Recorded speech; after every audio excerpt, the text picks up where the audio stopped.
Hey everyone, thanks for clicking. This is Rocky and I hope all is going well. Alright, in this video I want to try and answer the question, who the frack is Hive? So let's talk about the new incarnation of Evil Ward, who has been confirmed to be an adaptation of Hive from Marvel Comics. During the mid-season finale of Agents of s.h.i.e.l.d., Coulson caved in Ward's chest, which did indeed kill him. However, the mysterious Inhuman that had taken over Will's body transferred itself to Ward's corpse.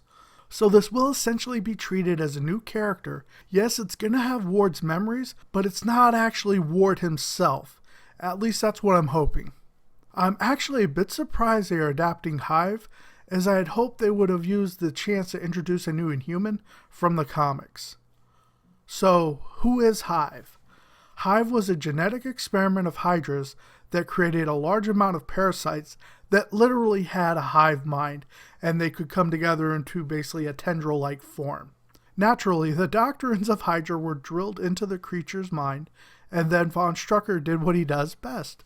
He sacrificed an agent to become the creature's host. The parasites took over the host and secretly began searching for a stronger host. That was kind of a theme in the comics with the character, as it was always trying to find a stronger host, as its strength and powers are basically limited by the host itself, to an extent. Hive did eventually betray Strucker after taking over the corpse of Viper, and took the title of Madame Hydra. So yeah, Hive was definitely highly intelligent, but was limited again in power based on its host body. It was able to shoot off parasites as projectile weapons, but at this time we have not seen the Inhuman on the show do this. So how exactly is Hive going to work on the show?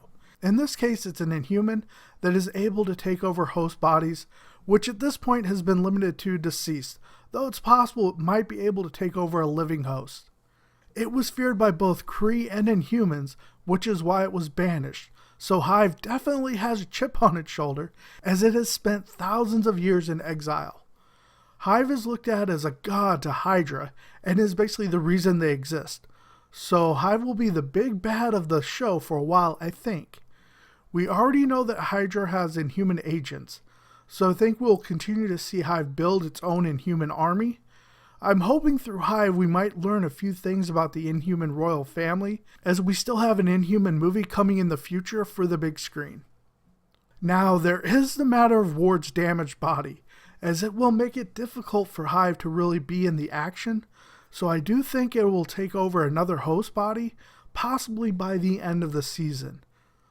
Now, Ward's mind will give it loads of information to work from, so expect some mind games for our wonderful agents to deal with. I am curious to see if Hive will be able to possibly infect or possess other people, at least on a temporary basis by maybe shooting off tendrils or something along those lines, as that could end up being pretty entertaining, I think. As we saw previously this season, it does appear that Hive is able to control or manipulate certain weather conditions, or possibly those may have been abilities of its previous host. Hard to say at this point, as we still don't know exactly everything it's capable of. I kind of get the feeling that Hive's eventual final host will be Lash, as at some point Garner's going to have to go away completely, as again, this is a long transition, basically the longest transition phase we've seen for an Inhuman yet. So yeah, eventually I think Garner's going to be completely phased out as a character, and we're going to have Lash. Unless they come up with some mysterious cure for being an Inhuman, which I really don't think they're going to go that route. So this also brings up the question, are we going to be seeing a Hydra power play between Hive and Gideon? I get the feeling the show will use this to kind of separate Hydra on the show versus Hydra on the big screen. I really hope we don't see this happen though, and instead they really mesh the story with the events of Captain America Civil War to really cement the cinematic universe between the big screen and small screen. Kind of like they did in Captain America Winter Soldier. That was just a great crossover, and I want to see something like that again between the show and the movies.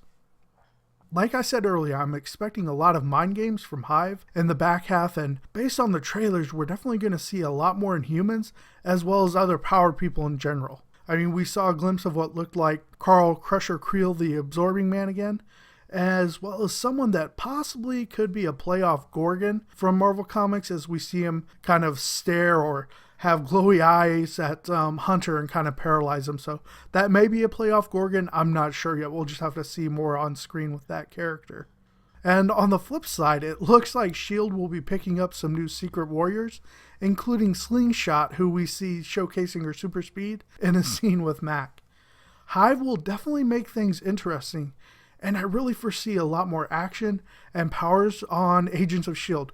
What I don't want to see is I don't want to see something where Hive ends up taking over like Coulson or one of the other agents. As we've already seen enough backstabbing and betrayal within Agents of S.h.i.e.L.D. So again, I just want heroes to be heroes, villains to be villains at this point, and not kind of mix back over, because like I said, it's been done a few times on the show, so let's keep those separate. But yeah, definitely mind games. I'm all for that, so we'll see how Hive is going to play with and pick apart the Agents of S.h.i.e.L.D. Alright guys, so those were just some quick thoughts on this Hive character. Kind of let you know that this is a comic book based character that they are adapting. Definitely changing some things up, like making it an Inhuman as opposed to a lab experiment. But yeah, that's just some general information about Hive. Go ahead and let me know down in the comments below if you have any additional questions on Hive, or any questions on any of the other characters that you may have seen in the trailers that we've been seeing. And I just want to really thank you guys for taking the time out to view my videos and comment and subscribe and all that. And like always, there's a couple links on the screen for you to follow if you choose to.